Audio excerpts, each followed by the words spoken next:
Listen to part of a lecture in a United States government class. Okay, last time we were talking about government support for the arts. Who can sum up some of the main points? Frank? Well, I guess there wasn't really any, official government support for the arts until the 20th century. But the first attempt the United States government made to support the arts was the Federal Art Project. Right. So what can you say about the project? It was started during the Depression, in the 1930s, to employ out-of-work artists. So, was it successful? Janet, what do you say? Yeah, sure, it was successful.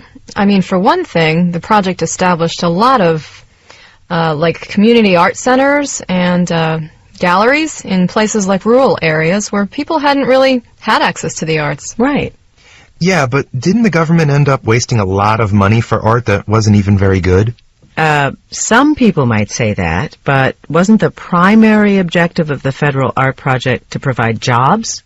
That's true. I mean, it did provide jobs for thousands of unemployed artists. Right, but then when the United States became involved in the Second World War, unemployment was down, and it seemed that these programs weren't really necessary any longer. So, moving on. We don't actually see any real government involvement in the arts again until the early 1960s, when President Kennedy and other politicians started to push for major funding to support and promote the arts. It was felt by a number of politicians that the government had a responsibility to support the arts as sort of, what can we say, the soul or spirit of the country.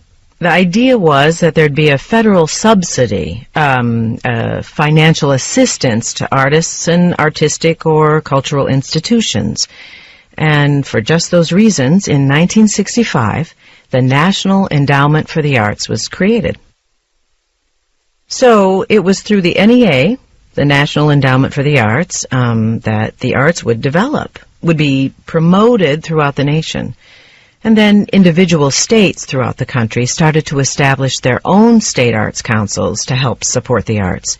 There was kind of a cultural explosion, and by the mid-1970s, by 1974, I think, all 50 states had their own arts agencies, their own state arts councils that worked with the federal government, with corporations, artists, performers, you name it. Did you just say corporations? How are they involved? Well, you see, corporations aren't always altruistic. They might not support the arts unless the government made it attractive for them to do so by offering corporations tax incentives to support the arts.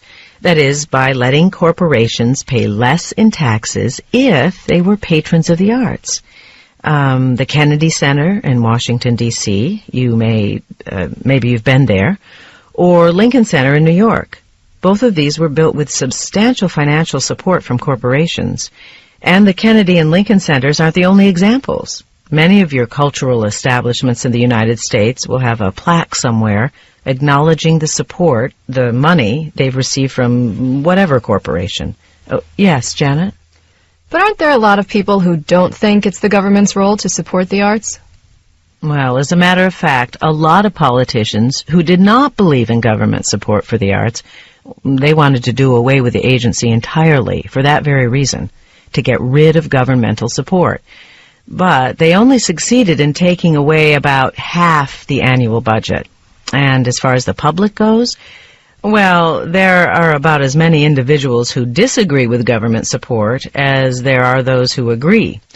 In fact, with artists in particular, you have lots of artists who support and who have benefited from this agency, although it seems that just as many artists oppose a government agency being involved in the arts for many different reasons. Reasons like they don't want the government to control what they create. In other words, the arguments both for and against government funding of the arts are as many and as varied as the individual styles of the artists who hold them.